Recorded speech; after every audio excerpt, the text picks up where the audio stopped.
2. Hey, gang, the Excite Center at Parks Casino is the casino of choice for yours truly. Parks Casino, this is how you win. Pennsylvania's #1 casino right in the Philly burbs, less than 2 hours from New York, so close to northern and southern New Jersey, Delaware, too. The Excite Center, state-of-the-art entertainment venue, named one of the best places for concerts and comedy, and a great place to see the country's best comedians and musical headliners. Who are we talking about? Okay, how about actor Richard Kind from Curb? I love him. January 24, Jerry Cantrell from Alice in Chains, February 8. March 8, magician Michael Carbonaro. I love the diversity, by the way, of the type of acts that they get. Comedian Ron White, country star Lee Brice, coming up shortly. Ezra Ray Hart, the lead singers from Sugar Ray, Better Than Ezra, and Tonic joined together for an incredible night. Rocker Bret Michaels, comedian Eric D'Alessandro, and many more. Great grub, great drinks, great gambling. ParksCasino.com. Buy your tickets for all the shows. Parks Casino, this is how you win. You got to be 21. Gambling problem, call 1-800-GAMBLER. Time now for the Wednesday headlines. Yes, the day after, the morning after headlines from the Smerconish.com daily newsletter. We were working it right up until the last minute of dispatch today, trying to be as timely as we could from the news of last night. Yesterday's poll result, and you're saying, Michael, we know the poll result. Donald Trump swept the battleground states and also won the popular vote, which nobody seems to have had on their bingo card. But that's not the poll result that I'm talking about. I'm talking about 37,364 who voted simply on the question of who wins. Yesterday's poll question was very simple. Who wins? 37,000 and change, and 83.47% said Kamala Harris. I wanted to make it political today. I also wanted to have a little bit of a breather and ease out of the more stressful aspects of the election. I hope you like this. I love it. I also have a dog in this fight, not because of my CNN work and relationship, but just on the merits. Best election night coverage, and I'm talking about the MAP guys, and they are guys, those on cable, Bill Hemmer on Fox, John King on CNN, Steve Kornacki on MSNBC. John King, the CNN national correspondent, the anchor. He previously hosted Inside Politics. Interesting, Boston native, earned a bachelor's degree in journalism from the University of Rhode Island, worked at the AP for 12 years. He has reported from all 50 states and more than 70 countries. He was my guest here a couple of days ago, looking forward to what was to come. And I was asking him questions about the granular knowledge that he seems to have of most of the 3,000 round number counties that are in the United States. And I marveled last night watching him do that. And I have to give props to Kornacki, and I think that Hemmer does a fine job as well. But I think that King and Kornacki in particular, they touch that map and they tell you a lot of data. And in King's case, I can't speak for Kornacki because I've not interviewed him, but in King's case, it's because he's on the road. It's like, what does John King do for the next 4 years beyond last night? He travels.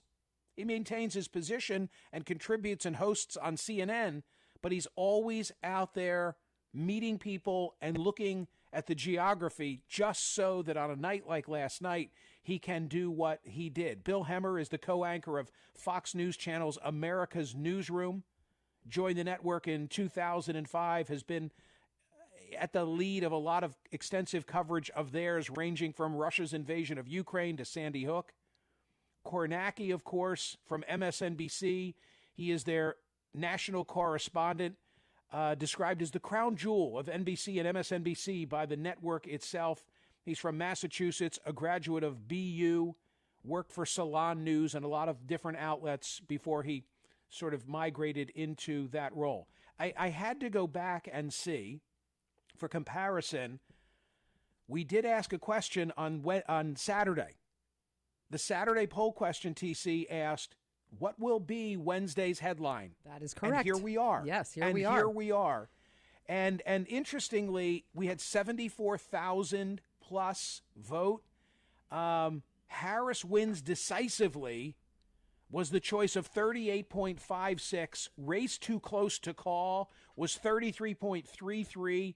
Harris ekes out victory, and then you get to Trump wins decisively. Only 5.71% said that, TC, in our Saturday poll. Yeah, I think it's what we've been saying, talking about already this morning, which is I think a lot of people on our polls were voting by what they wanted to see happen. And I think that, wishful thinking. But I think it's beyond wishful thinking. I think it's really what they wanted and what they thought was going to happen. From the reaction to people in my world last night and from people that I was watching on television last night, there were people who were genuinely shocked by this. And I go back to what I said when Trump won in 2016, which is if you are shocked by his victory, you have not been paying attention. You certainly have not been listening to this radio program because, Michael, you've been bringing both sides to everybody and saying, like, this is not as clear cut as people think it is. And I think people need to get out of their bubbles and look at the data and see what's going on. It's a big country. So I think that's well I think said. that's it. Yeah.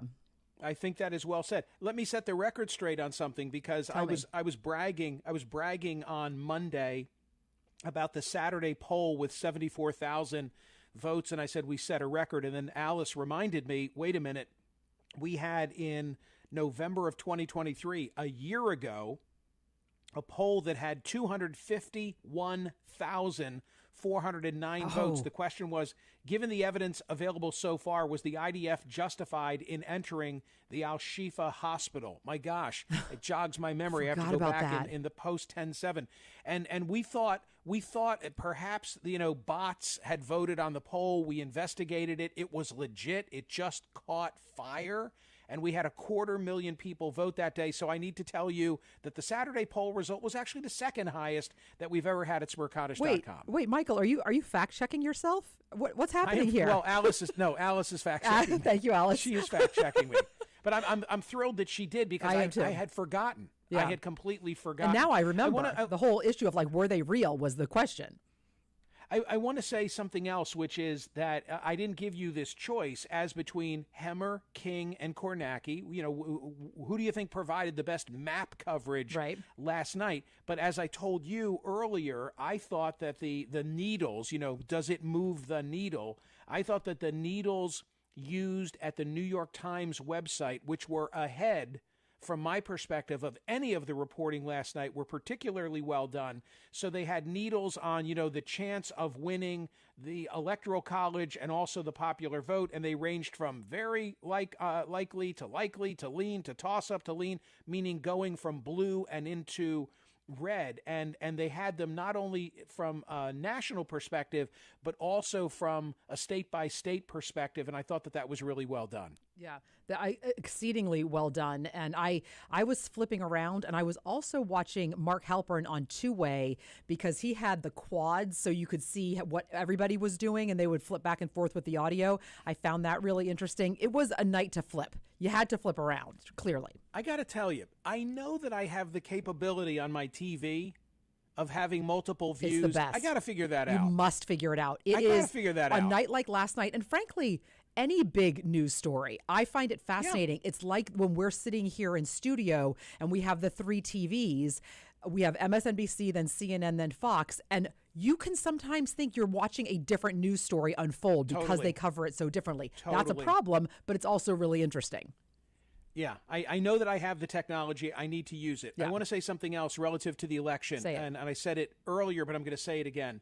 Yesterday was wonderful. Not only was it enjoyable for us to be at the Bagel Barrel in Doylestown, the most important county, right, in the most important state, in the most important, but it was also something that I heard from any number of listeners and people in my personal orbit that they just thought it was great and that it captured. And Dan, you said you loved the way that it sounded yesterday sort of be out in the field. Oh, yeah. It was so great. Just listening to it. And we also streamed it live on YouTube, but listening to it and, hearing the clanking of the dishes in the background and the crowd. And it was just a great scene all around. And also the folks that you spoke with, not just the guests like the Patrick Murphys and Jim Worthington, but TC somehow picked out of a hat, out of the crowd, the greatest members of the audience to contribute as well. Well, people I also had good questions. Yeah, it was a great crowd. It was great, and they were nice, and they mingled, and they were from all different perspectives. But let me now say, so let's go back and let's take a look. What did happen in Bucks County, and was it suggestive of the outcome of the election? And the answer is absolutely. Remember the background. The background was that Donald Trump won Pennsylvania in 2016 against Hillary Clinton, and he lost it in 2020 to Joe Biden. And if you look at the Philly burbs, which used to be, and Charlie Giroux made this point yesterday in talking about Montgomery County in particular, but the Philly burbs, the collar suburbs, the four counties of Bucks and Montco and Delaware and Chester used to be more reliably Republican. And then things have changed and they've become purple and now increasingly blue.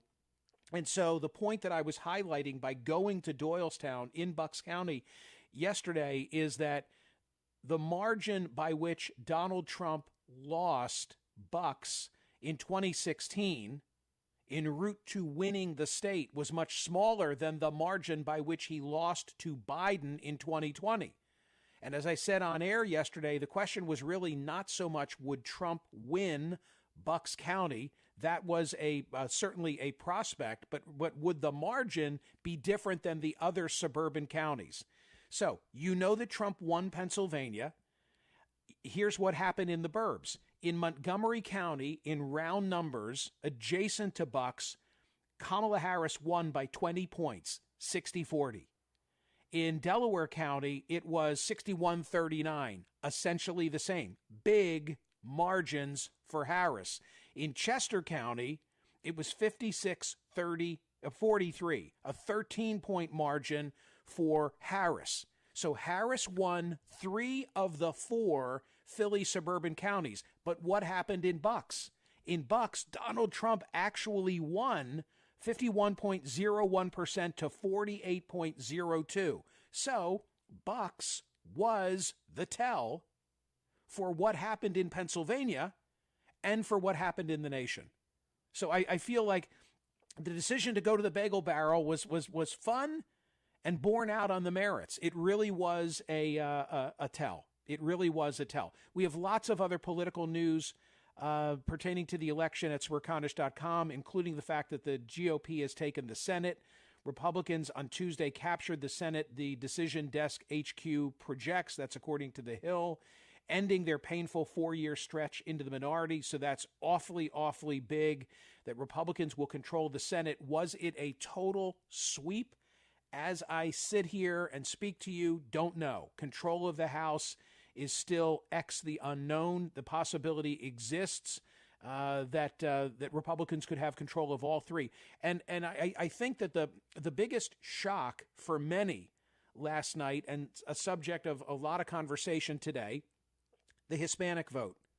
The Hispanic vote. And in the newsletter today, we have the Axios coverage, which says Latino voters in Florida and Texas helped propel former President Trump to victories Tuesday in counties where Democrats had an edge in the past 2 presidential elections. So this is really interesting because they drill down and they say, okay, take a look at this. You know, you can make the same point about Miami-Dade. Latino voters still vote Democratic, but the results suggest that as a bloc, this fast-growing segment of the electorate, now about 20% of the population, is continuing to slowly shift to the right. Tuesday's results also suggest that many Latinos share Trump's concerns about illegal immigration. I mean, that is just like a misconception, and we've spoken about it here extensively, how many think that all of Trump's tough talk about the border doesn't bode well for him among the Latino population already in the United States. And I've anecdotally shared with you in the past conversations that I have had where Latinos have said to me that that's one of the reasons they're drawn to Trump. A sense among some like, hey, I played by the rules. I don't like what's going on here now. In winning Florida, Trump got more than 54% of the vote in Miami-Dade County, which is majority Latino. Hillary won that county with 63% of the vote in 2016. Biden won it with 53. Republicans have made massive inroads in Miami-Dade, where traditionally conservative Cuban Americans make up about half the Latino population. I just go back and I think of all the conversation that we had after the Sunday Madison Square, like all last week was like dominated by Tony Hinchcliffe, the comedian, the appalling joke that he told, but also how it was shown on a loop. And the speculation among many dominant media outlets was, well, this is really going to be harmful to Trump in the Hispanic community. And in the end, that wasn't the case. That wasn't the case. More headlines now from the day after the Wednesday edition of the newsletter. Do you remember the poll of October 14? If Kamala Harris loses, it will be because of, and I gave you a number of choices. And many called and they said, well, why don't you have a poll about Trump? If Trump loses, what will be the reason? And I said, if Trump loses, the reason will be Trump. Because, all the indicators are there for a Republican victory except his personality and approach. That's why we were asking it about Harris.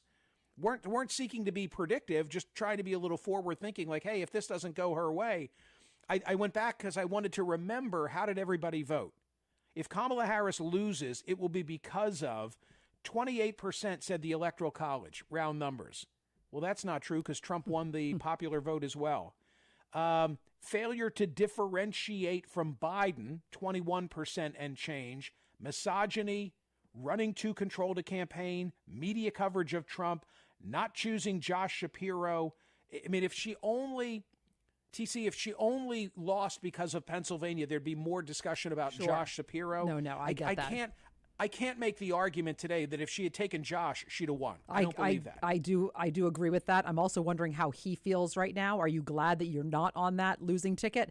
I don't know the answer to that. I think there are a lot of sort of angles and side stories to this that we will be talking about for a long time. So how does Biden feel? How does Hillary Clinton feel? I'm very curious about the whole thing. Yeah. How does Biden feel? Wouldn't you love to be able to have a candid conversation with him about what he thinks? We had the poll question. Asking, would the race be exactly the same? Yes. I don't mean the outcome, because I asked this a couple of days ago and people disagreed. And there is a story in the newsletter today saying that Trump would have been even higher if his opponent had been Biden. We'll never know that for sure, but that's among the lingering questions. Yeah, that is a lingering question for sure. But I mean, maybe a final thought, if I may. Maybe it was already baked in. Maybe there was nothing. Maybe there was nothing that Kamala Harris could have done. But I just want to leave you with this, because I'm going to head in this direction tomorrow, unless something happens today that changes my thought process. Which will be the first party to elect a female American president? Which will be? Is it going to have to come from a Margaret Thatcher Republican type in order to win the election as a female? Because you've had two credible female candidates who haven't been able to cross the finish line. I'm not suggesting it's only because of their gender. I have to think that gender was a factor to some extent. I mean, I need more of the exit survey data to really be able to parse and understand what just went on here. Do you think she didn't get the support from women that was anticipated? No, she did not. But I'm wondering, thinking about Clinton and Harris, do you have to take into account that they were both running against possibly the most unusual candidate ever? I mean, it's no coincidence that they both lost to the same man, right? So we have a story today from Selena Zito in the Smerconish.com newsletter that she published in the Washington Examiner before the election outcome was known. And the headline on it, I think, is "There will never be another like him." And I made the selection that was going to go in the newsletter today, not knowing if Donald Trump won or lost, because that is certainly true. That is certainly true. Sure. There will never be another one like him. All right. Well, this conversation is going to continue for months, years, I guess, and there will be no rest. There will be no rest. Thank you for listening. Thank you for watching. Make sure you're voting on today's poll question at Smerconish.com. A little lighter, whose coverage did you most enjoy working the map last night, which I think is a real skill set. See ya.